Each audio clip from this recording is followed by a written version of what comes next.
proceedings. And now she also has a very interesting copyright file that's going on right now. Acts for clients in a wide range of industries and areas. Member of the Intellectual Property Institute of Canada and sits in their committees.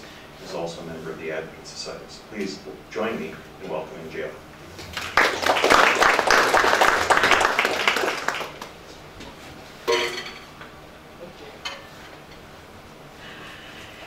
Thank you, Trent. Okay, so let me learn how to use this remote control. There we go.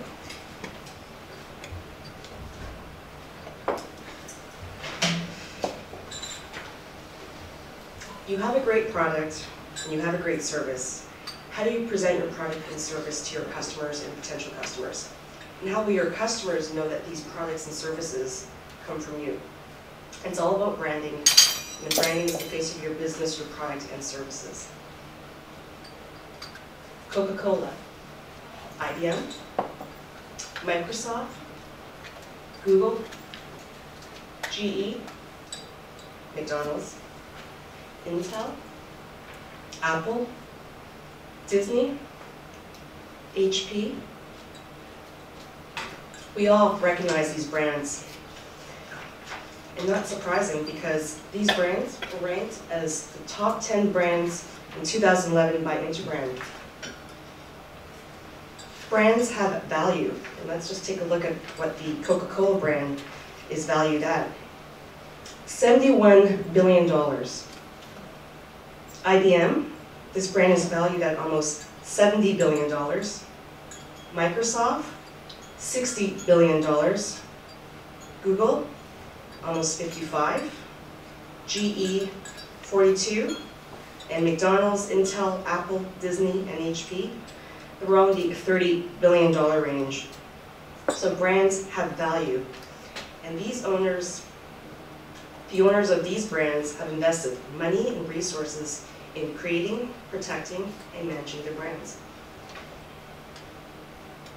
So my presentation today will focus on strategies for brand creation, protection, and management, some things you need to consider in putting a face to your products and services. In creating your brand, be choosy, be careful, beware, and think of where. These are some things you should consider. Be choosy. Not everything can be registered as a trademark. Dominique has already gone through some questions that you should consider in choosing a trademark. And I think a very basic example is, if you sell chairs, you will not get a trademark for the word chair. So as Dominique has already gone through these questions, I think it is still important and worth repeating here because it is the starting point. You don't want to invest money in promoting a brand that you cannot obtain the trademark rights for. So ask yourself, does your trademark describe your products and services? So if you're making chairs, the word chair would not be a good trademark. Would it also deceive someone in thinking about the quality of your products and services? So Pure Cow for us, the almond beverage, is it clearly misdescriptive? Is it deceptively misdescriptive? Does your trademark contain the name of a place that is commonly known to be the place of origin of your products or services? And Dominique's example was Seville for oranges. And this is my favorite example, and Dominique's already given this, gelato for ice cream. Is your trademark the name of the products or service in another language? Is your trademark just really known to be a name or a surname? Is your trademark a purely functional aspect of the product? And are you aware of any other similar names out there in the marketplace for similar wares and services?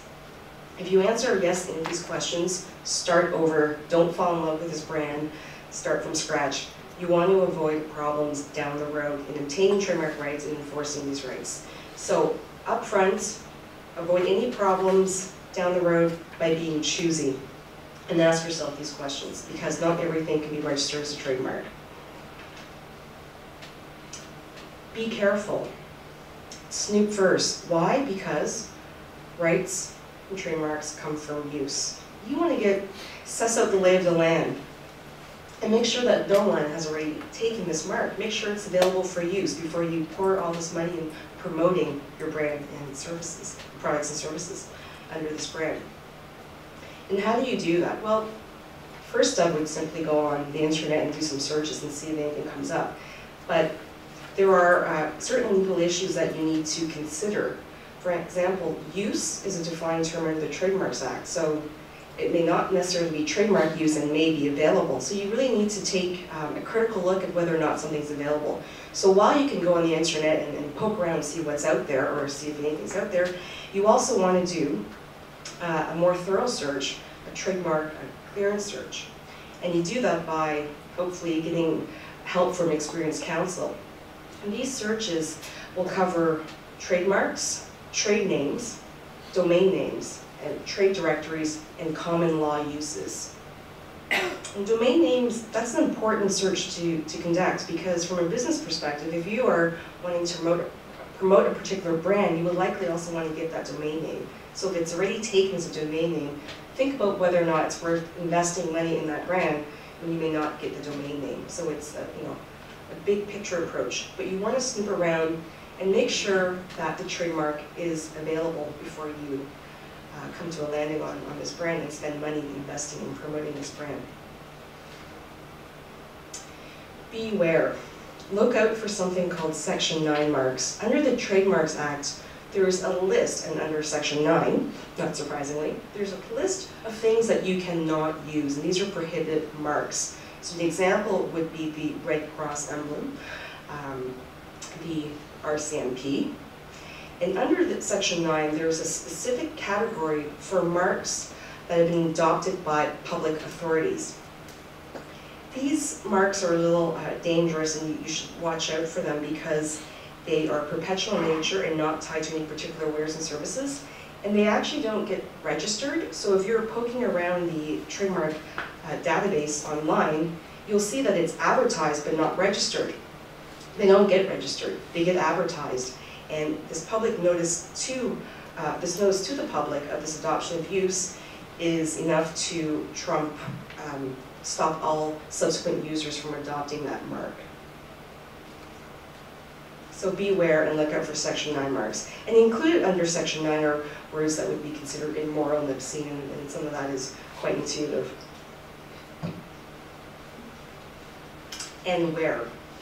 So you've done your due diligence, you've snooped around, it looks like it's a mark that is not the name of someone and is distinctive, but think about where you intend to offer your products and services. If it's not just Canada, it could be the US, it could be in Asia, India, China, in Europe. Make sure your mark is available in those countries as well. You don't want to start pouring money investing in a brand that's available for use here and then have to consider a different brand in a different country. We all recognize Coca-Cola, it doesn't matter if you're in India or China or Canada, you recognize that mark, it's consistent. So make sure that your brand is available for use in all countries that you intend to launch your products and services. So you now have a brand, it appears to be available for use in the countries that you're interested in operating. What's next? Well, let's focus on strategies for protecting and managing your brand. And there are 4 things you should consider. Register your trademark. Build up your trademark portfolio. Use it or lose it, and enforce it. Register your trademark. Dominique has already gone through some of the benefits. You know you don't have to, but you should. And we've given you some reasons why you should. For example, exclusive rights to use that trademark in Canada. And this is everything that Dominique has already covered. You can keep it forever if you renew it every 15 years for a very small fee. Enhanced remedies for enforcement. But let me give you another reason why you want to register your trademark even though you don't have to. Block them out. The trademark register is publicly available. Simply having your trademark on the register may deter others from adopting your mark. So rather than having to spend the money to enforce, it can be a preventative measure that you can take.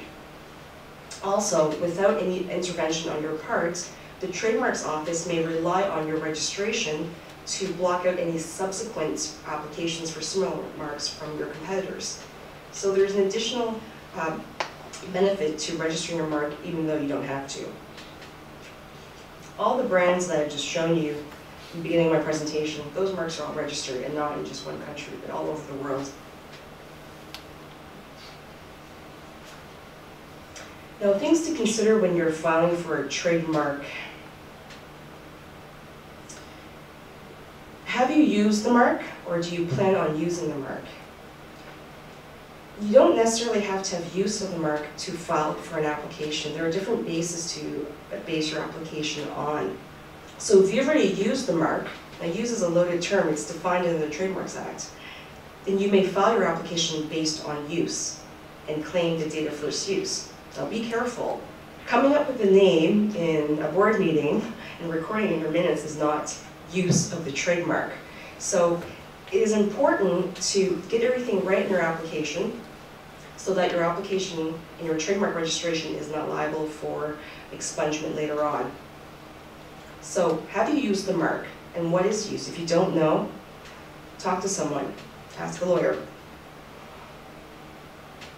Do you intend to use your mark?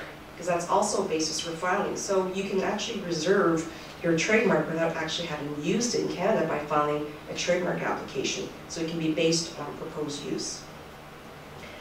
Do you already have a foreign registration and are using a different country? So that may also be the basis for filing a trademark application in Canada. What wares and services, what products and services do you tend to use the mark in association with?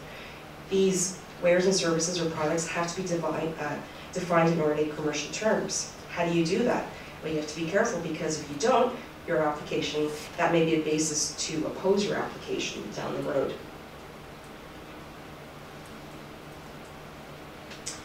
And there could be different bases for filing. You don't necessarily have to base it all on use or proposed use. You can put different bases together and really strategize to maximize the value of your trademark application. So there are things to consider up front, and it's important to get the information right. So what's the process? It's not unlike a copyright registration, which can take a couple of days to obtain.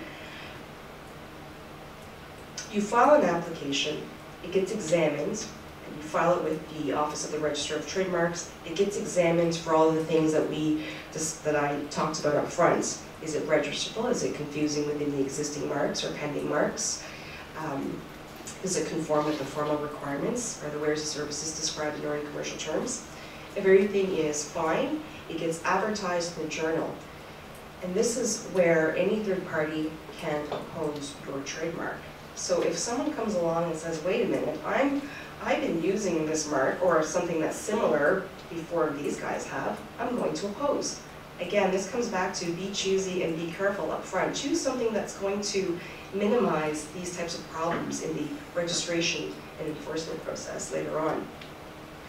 If no opposition is lodged, or an opposition is lodged and resolved in your favor, the application is allowed, you pay a registration fee, and off you go, you have a registration. Now, if you base your application on proposed use, you do need to file a declaration of use before you can obtain that registration. If you're basing your application on foreign use and registration, you don't necessarily have to have use in Canada. So those are some strategies that you can consider when filing your application, and build it into the timing of the launch of your products and services and what you intend to do in the near future. I just want to touch on oppositions very quickly. I'm mindful that I'm standing between you and dinner, and I have a few minutes left. Oppositions can take years to resolve, and it is like litigation. Pleadings are exchanged, there's evidence, cross-examination takes place, and there's a hearing. It's not inexpensive. And so again, we go back to the first point, be choosy and be careful, do your due diligence. Choose something that's not going to give you problems down the road. Now that said, your competitor may oppose for frivolous reasons, and so you may be in a position where you have to defend your trademark on different various grounds. So you have your trademark registration. What's next? Well, you should really think about building your trademark portfolio. And some things to ask yourself are you using new brands? If so, think about obtaining additional trademark registrations. Have you expanded the use of your brand? So you've obtained a trademark registration that covers apples, and now you're selling other things like chairs. Well, think about extending the coverage of your registration to cover new products and services. Have you changed the look of your brand? It may not be necessary to obtain additional registrations for modifications. It really depends on what you've changed. But that's something you need to consider. Have I slimmed down my penguin? And that's a famous case involving the use of a modified version of the penguin that you see on shirts. So he was quite fat in the 40s, and now he's slimmed down, and so is that use of the mark as registered. And in the court held that it was in that particular case. So you have to watch out when you're modifying your registered trademark. Is that still use of the trademark that you've registered for, or do you need a new registration? So the bottom line here is be mindful of how your business is evolving, and make sure you stay on top of your trademark portfolio, and so that it matches and covers what your business is, where your business is headed. Use it or lose it. We've already talked about how important it is to use your trademark and that rights come from use. After 3 years following registration, any third party can start up something called a cancellation proceeding. And all you have to do is write a letter to the registrar of trademarks and ask them to issue a notice so that the registrant has to demonstrate or file evidence showing use of their trademark. So getting a registration is not the end game. You have to make sure you use it in order to maintain it. So it's important to review your portfolio and say, have we used these marks lately? And if not, use it. And if you don't care about it, that's another thing. But if you do, make sure you're using it. And finally, enforce it. I just want to make 2 points here.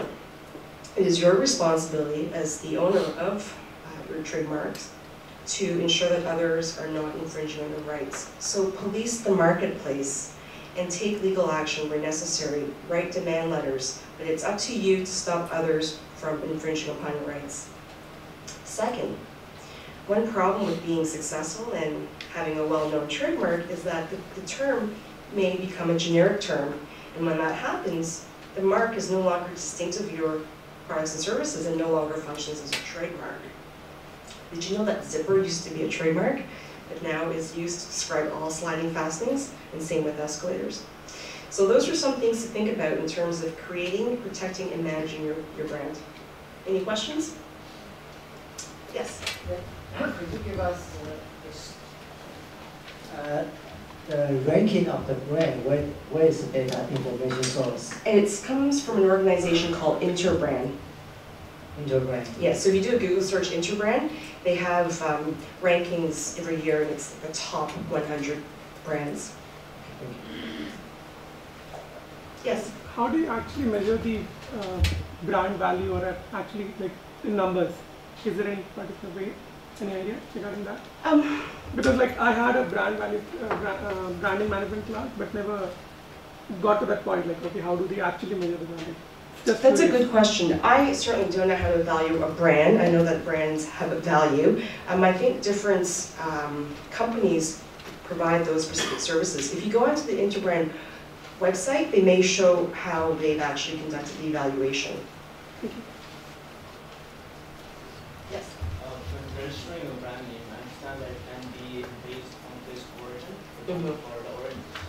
How can we trademark just the acronym, like FLO, just knowing that it implies Florida origins? It really depends, first of all, what's already out there and the examiner you get at the trademarks office. So there's certain arguments that can be made that it's not, that it's registerable and doesn't contravene that particular provision in the Trademarks Act, but it really is something that you need to consider on a case-by-case basis, and it's important to look at what's already out there. Gina, thank you for wonderful presentation, and thank you for hurrying up.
He's primarily on patent litigation.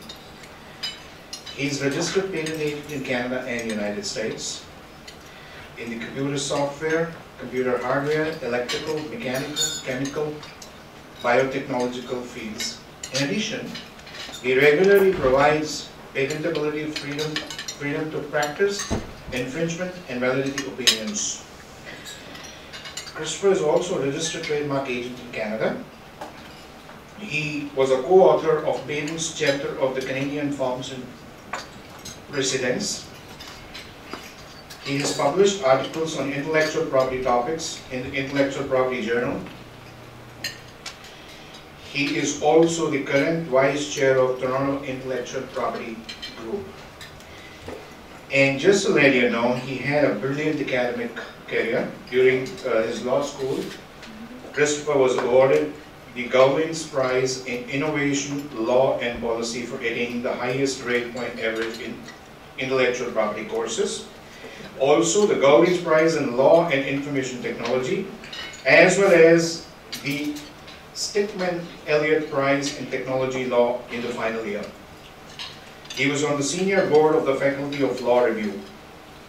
Before law school, Christopher worked in engineering capacity for a leading e-business software provider, a defense contractor, and a handheld software developer. Please help me welcome Christopher.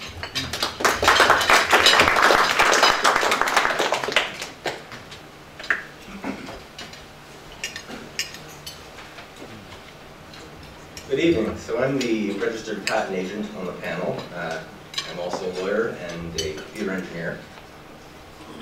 My presentation tonight is going to be about obtaining patents and avoiding patent infringement. Most of my talk is going to be about the patent application process, but I'm also going to cover ownership considerations, how not to get sued for patent infringement, and the key advantages of patenting in the first place. So I'll start by just going through some of the terminology I'm going to use. Here are the stages of a patent application. So the first stage is an optional stage. It's patentability search. And after that, there's the preparation of the patent application. It's usually called drafting. After the patent application is prepared, there is filing in one or more jurisdictions, such as Canada, the US, or with the European Patent Office. After an application has been filed, the next stage is called prosecution, and that's where the Patent Office examines your application. And there can be a series of office actions where the Patent Office finds objections with your application, and you have an opportunity to make changes and argue against it. Hopefully, at the end of prosecution, your application is allowed, and then a patent will be granted. And once a patent is being granted, you still need to pay maintenance fees to keep it in force. And then the last stage is expiration of the patent, and that is typically 20 years after the filing date.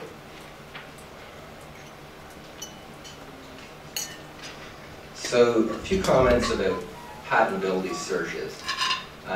One question is, well, what are you actually searching? And in most instances, what we do is we search for prior patent documents in the US Patent Office. So we take the inventive concept that you would give us for your proposed application, and we see if we can find the same thing in a previous US patent document. In some cases, we'll find something that's bang on, and that will effectively kind of knock out your chances to obtain a patent. But in many cases, we find something that's not exactly the same, but is similar in some ways. And then you need to get into the assessment of what are the differences between the closest prior art and your proposed invention. And hopefully there'll be a patentable advance in there. So I guess, what is my recommendation on when patentability searches should be used? Well, if you have an inventor who is very confident that the proposed invention is new, no one's doing it, it's in a specialized field, then you can probably go ahead and forego doing a patentability search and just have the application drafted and filed.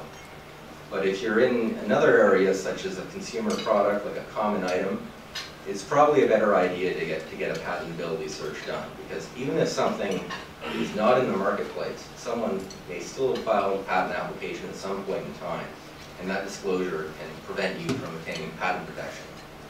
And in terms of the sort of cost benefit, patentability searches usually run around $2,000 or so, whereas the amount you're going to spend to have a patent application drafted and filed is probably going to be $10,000 or more.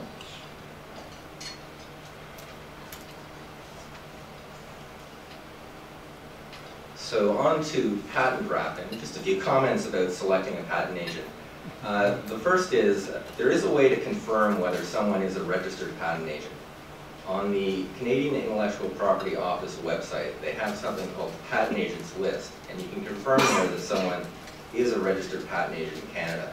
The reason I bring this up is there are some lawyers who will offer patent agency services, but they're not actually agents, and then they get someone else to sign and file the documents with the office.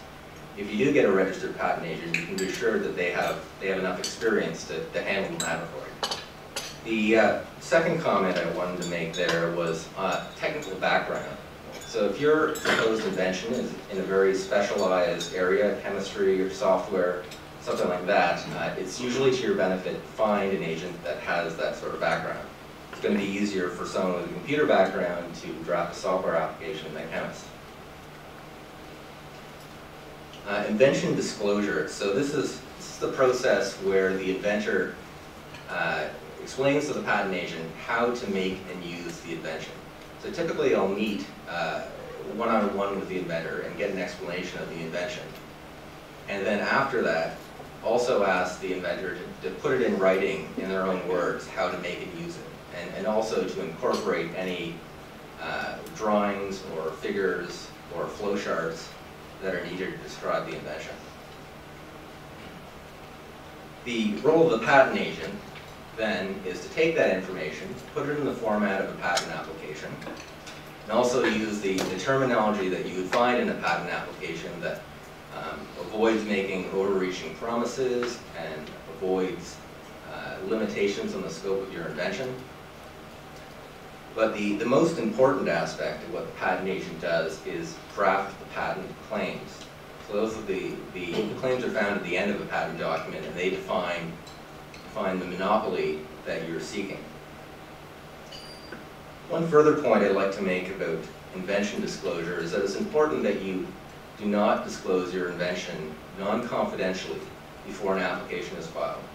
Because there are some jurisdictions, such as Europe, where if you do disclose before you file, that can prevent you from getting patent protection.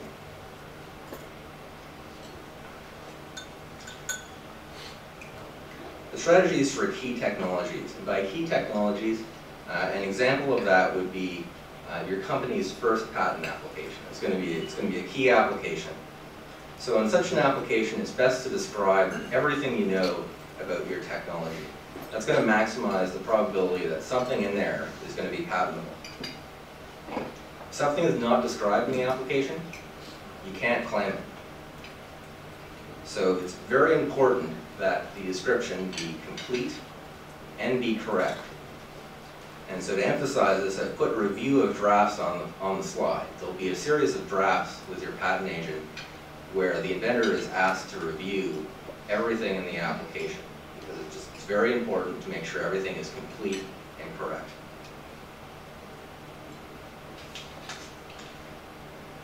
Okay, the application is being drafted, and now we're on to deciding where to file your patent application.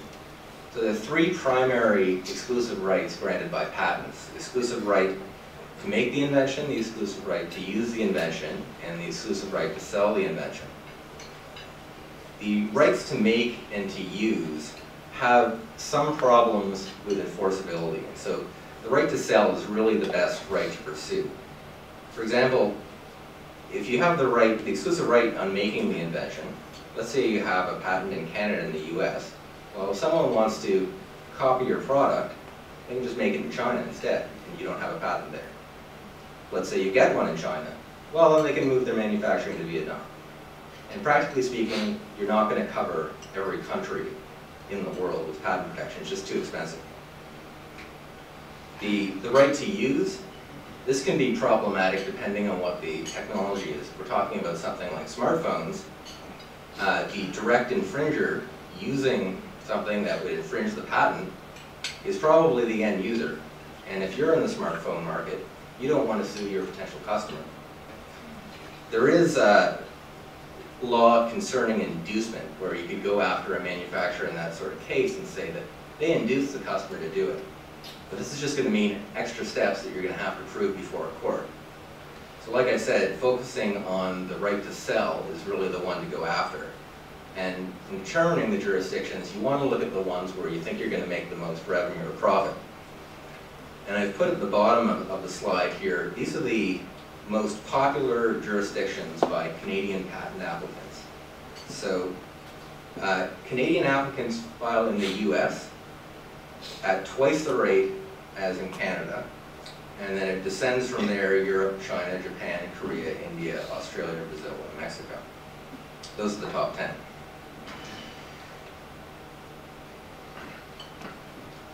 So prior to deferring corresponding filings, when you file patent applications, you don't have to file in every country you want to file in on the same day. So you can get the first application in, and then under something called the Paris Convention, you'll get 12 months to make corresponding filings in other jurisdictions. Another option for deferring those corresponding filings, and therefore costs, is the PCT, which is the Patent Cooperation Treaty. That's going to give you up to 30 months to file additional applications. Of course, the PCT has its own additional cost, and it's in the range of about $4,500 to $5,000. Costs for filing, just to give you some examples, it can range a lot. In Canada and the US, to file an application that has already been drafted, you're probably looking in the range of about $1,000 to $1,500, which is relatively inexpensive. Europe, on the other hand, is very expensive. It's typically around $10,000 to file an application that has already been drafted there. A lot of that is fees of the European Patent Office. If you're going to file in a jurisdiction that doesn't accept English as the language of choice, you're going to have translation costs. So to give a few more examples, the cost for China would be about $4,000, Korea about $4,000, Japan about $8,000. And who files foreign applications? Well, in this office, we can file applications in the US and Canada directly, but when we go to different countries, aside from those two, we would work with an agent in that jurisdiction to file the application and do the direct prosecution. Patent prosecution, how long does it take to get a patent? So Trent mentioned 2 to 5 years for getting a US patent, but the answer can be a lot more complicated. So some jurisdictions in the world have automatic examinations, such as in the US. You file it, and examination can commence. However, because of backlogs in the US, examination typically does not occur until about 18 months to 3 years from filing.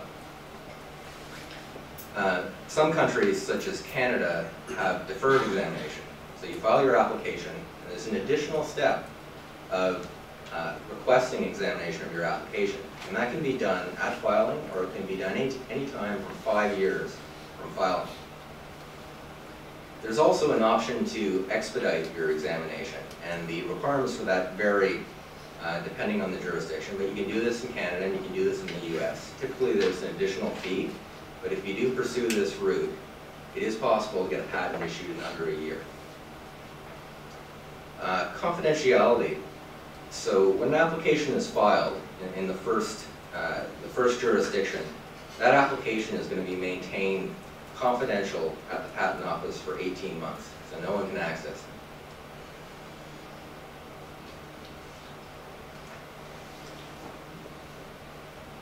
How to minimize costs during overlapping prosecution. So this ties into automatic and deferred examination.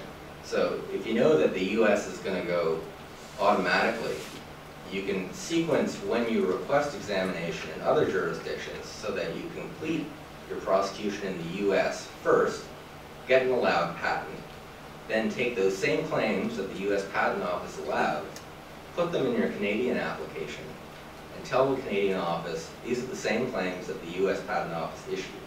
Typically, that's going to allow the Canadian application to issue quickly and without the back and forth arguments with the Canadian Patent Office. So that can be a good way to minimize your prosecution costs, because the offices typically cite the same prior art, and you don't necessarily want to be making the same arguments in a bunch of different countries over the same things. Divisional applications and continuation applications are two special types of applications I'll just mention briefly. A divisional application is where you file the patent application and it's got more than one invention in it. So the patent office is going to say you can only have a patent on one invention here. You need to remove some of these claims. What you can do with those claims is put them in a new application, a divisional application, and still get the benefits of the original filing date of the parent application. Continuation application, that's a term that's specific to US patent law. And so in the US, you might have a situation where your patent application has been allowed in respect of some claims, but not other claims. You can take the ones that have been allowed, issue that patent, and then the ones that haven't been allowed, file a continuation application and continue to prosecute that with the examiner.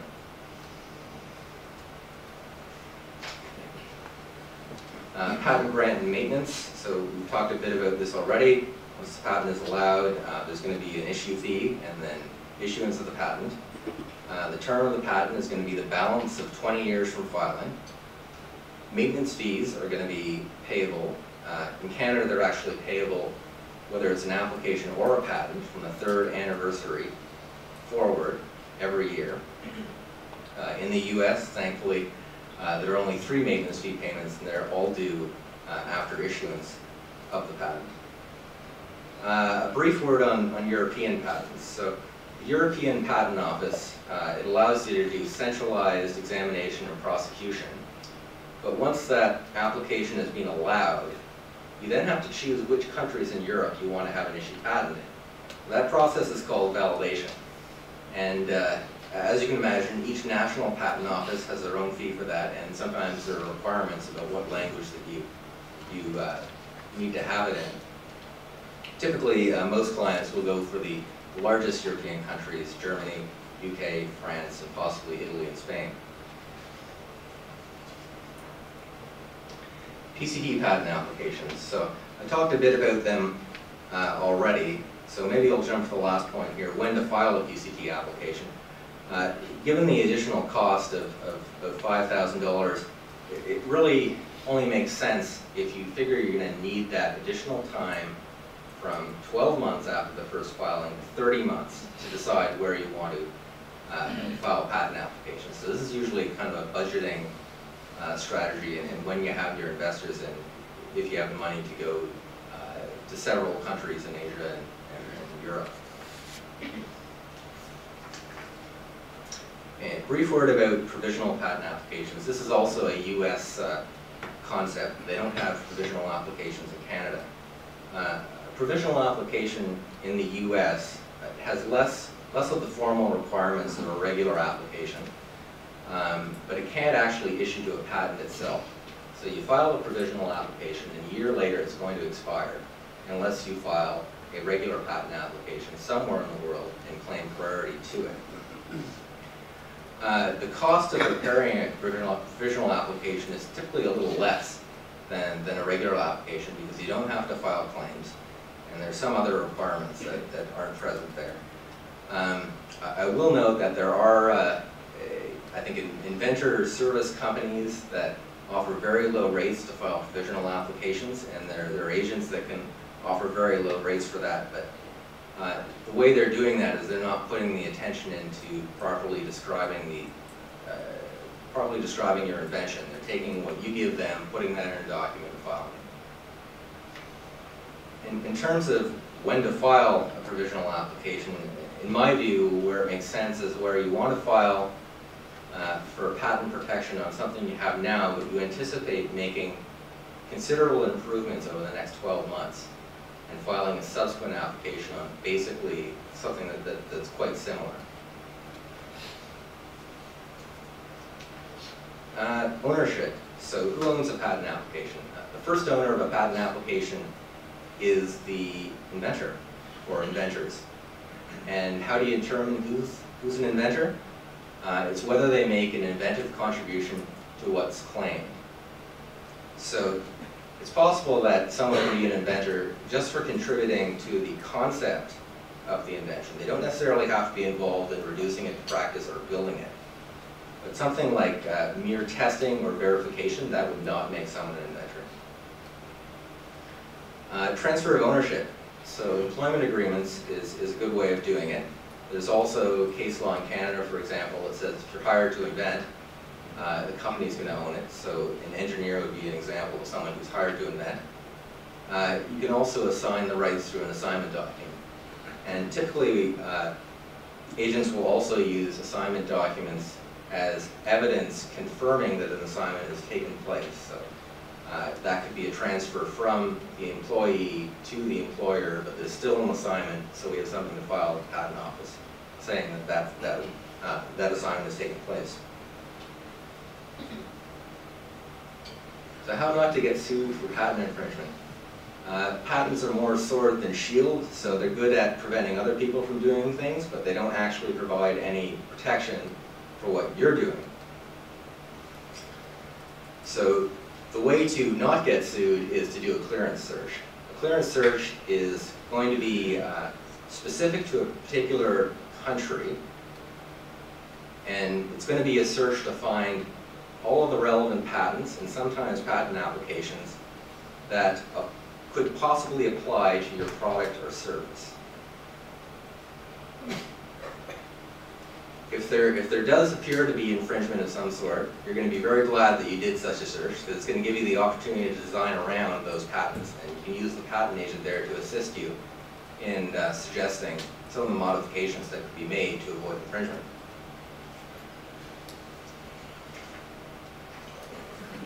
My time is over. Okay, I'll say some very brief words in the next slide just to wrap up this topic. The cost of assessing infringement risk. Clearance searches are typically quite expensive. I think at the low end you're probably looking at $10,000, and I've seen searches go up to $50,000 or more. So the alternative to that is to simply do the wait and see approach, where you introduce your product into the marketplace, and if someone sends you a letter saying that they think you infringed something, then you look into the issue. The thing with the wait and see approach is it often works if your sales aren't very high. If you start making a lot of money, you're going to attract a lot of attention. The consequences of infringement. If you are sued, it does go to trial, and you lose, you can be enjoined, which is being prevented from making, using, or selling your product and service for the life of the patent. You'll probably have to pay monetary damages. You have to pay a portion of the costs the other side, and your own legal costs. So it's pretty expensive. Okay, I'll close there. Are there any questions? One or two questions? Yes. If you're doing multiple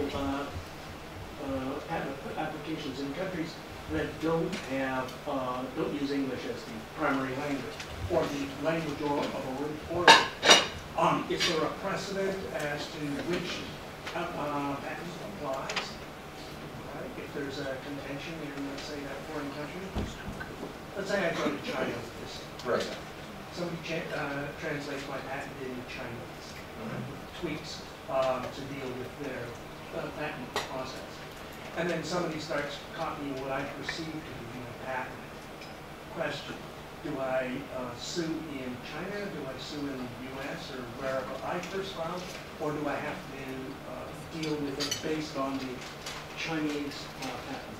Well, if the situation, see if I can capture it here, is that someone has copied your product, they're making it in China and they're selling it in the US. If you have a US patent and you have a Chinese patent, you can sue in both countries.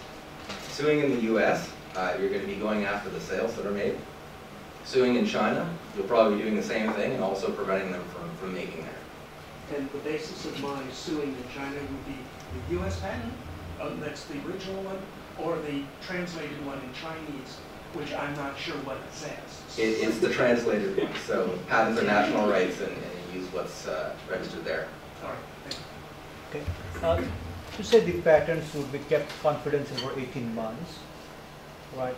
So if somebody has already filed a patent, it's confidential. When I go to search, probably I'll not know about it. And we could also file a patent. So how does it work out? Like I have been using the patent in my product, selling it, and probably I'll know it 2 years from now that somebody applied before me. That is a very good point. So one of the limitations on patentability searches is that we're not going to find anything that's been filed in the last 18 months. So you can't have a situation where someone's just beat you to file with the patent office. So hopefully in that situation it's not exactly the same and that you do have some differences and some of those differences might be patentable. But in terms of determining who has the rights, it's who's filed earlier. What about the claims on damage? Like could the other, because I've been selling the product using the patent, and could Right. the other party claim for damages to me? Well, they can't sue you until a patent issues, so that's the first step there. But if they do get an issued patent and you infringe it, they can sue you for damages after the patent issued, and they can also sue you for something called reasonable compensation from between when the patent was published at 18 months to when it issued. And so that reasonable compensation is typically a reasonable royalty based on what's used in the industry. Thank you. Yeah, my question is, like when we introduce a product and we file a provisional patent application and put the product as the patent pending, and then we go with that, but later on we find that the patent, another competitor has put the full-fledged patent on that, and it may take 2 to 3 years. Can they sue backwards? Or Can they sue backwards? So yeah. if they get a patent, the competitor gets a full-fledged patent for that. Right, they can sue from when they get an issued patent, and they can, in Canada, claim damages back to when the application was published at 18 months. Thank you, Chris.